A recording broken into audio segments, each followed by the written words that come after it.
ابن جوزی نے لکھا ہے سینکڑوں سال پہلے، آج کے کسی عالم کی بات بتاتا تو لوگ انکار کر، سینکڑوں سال، کہتے ہیں بلخ میں قحط پڑ گیا، لوگ ہجرت کر کے سمرقند آ گئے، ایک سیدوں کا خاندان بھی آیا،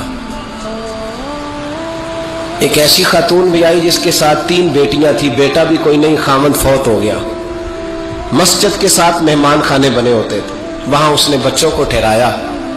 اور نکلی سمرقند میں کہ کوئی آدمی مل جائے، تو وہ سیٹھ صاحب چودھری صاحب کہنے لگے مجھے کیسے پتا چلے گا تو سید ہے،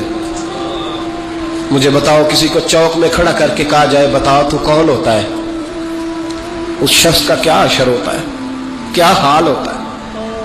کہا کیسے پتا چلے گا؟ تو سید زادی نے اپنا پلو کھولا اور اپنے آنسو دونوں آنکھوں سے صاف کیے تو کہنے لگی اللہ تیرا بھلا کرے، میں ثابت نہیں کر سکتی کہ میں حضور کا خاندان، میرے پاس کوئی دلیل نہیں، میں نہیں بتا سکتی، چل ٹھیک ہے، چلی گئی۔ کسی نے بتایا کہ یہاں ایک یہودی بھی رہتا ہے، وہ بڑا سخی ہے، یا آتش پرست ہے یا پارسی ہے کافر غیر، سخی بڑا ہے، اس کے پاس گئی، بیٹھی رہی، لوگ بیٹھے تھے، جب چلے گئے تو قریب گئی، کہنے لگی مجبور ہوں، پریشان ہوں، غریب نہیں ہوں، کہنے لگا بی بی تجھے کبھی دیکھا نہیں، سمرقند کی اتنی آبادی نہیں، میں سارے شہر، تو کون ہے؟ تو کہنے لگی تعارف نہ ہی پوچھے تو اچھا ہے۔ اس نے کہا چلو اگر پتہ چل جائے تو، کہنے لگی میں مسلمانوں کے نبی کی اولاد ہوں، مسلمانوں، اس نے کہا پیغمبر خدا کی اولاد، اٹھ کے کھڑا ہو گیا، بی بی کو ساتھ لیا، گھر گیا، کہنے لگا جو صاف ستھرا کمرہ ہے نا اسے پھر دھو ڈالو، ایک دفعہ پھر دھو ڈالو، کمرہ دھلایا، صاف کرایا، پھر کہنے لگا بی بی میرے برتن زیادہ صاف ستھرے نہیں، میں نئے نہ خرید کے لا دوں، پھر نئے برتن لایا، پھر اپنے بچوں سے کہنے لگا اونچا نہ بھولنا کہ سیدہ فاطمہ کی شہزادیاں آئی، یہاں کوئی شخص اونچی بات نہ کرے۔ پھر کہنے لگا بی بی جو میرا بالکل طیب اور حلال رزق ہے نا یہ اس میں سے لنگر ہے، لیکن چونکہ میں غیر مسلم ہوں مجھے سلیقے نہیں آتے، جیسا تیسا بھی ہو نا اسے قبول کر لینا۔ خاتون کو کہنے لگا یہ گھر ہے، جب تک جی چاہے یہاں رہنا، اور دیکھنا ہو سکے تو رات اپنے نبی سے سفارش کرنا، میرا بھی کوئی مسئلہ،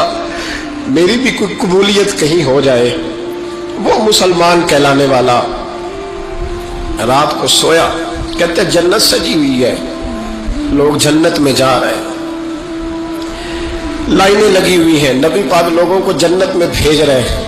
میں بھی دوڑ کے لائن میں لگ گیا، فرشتے نے میرا بازو پکڑا، کہا پیچھے ہٹ، تو میں دوڑ کے حضور کی بارگاہ میں گیا، میں حضور سارے جنت میں جا رہے ہیں، یہ مجھے نہیں جانے دیتا۔ نبی پاک نے فرمایا تو کون ہے؟ کہ یا رسول اللہ میں مسلمان ہوں۔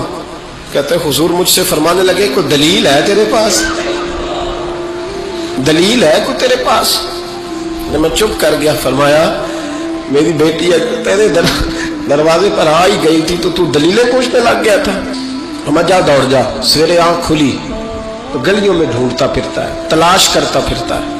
کونے کونے میں جاتا ہے، وہ سادات کا گھرانہ کہاں گیا، ڈھونڈتے ڈھونڈتے اس غیر مسلم کے دروازے پہ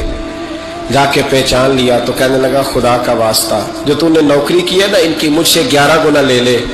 یہ سادات کا گھر مجھے دے دے۔ تو کہنے لگا کل تو آتا تو شاید بات اور ہوتی، آج بات اور ہے۔ اس نے کہا مہربانی کر، کہا نہیں کل تو آتا تو معاملہ اور تھا، آج معاملہ آج اور ہے، رنگ بدل گیا ہے، حالات تبدیل ہو گئے ہیں، اب تو دیکھ تاک کے آیا، جا دوڑ جا۔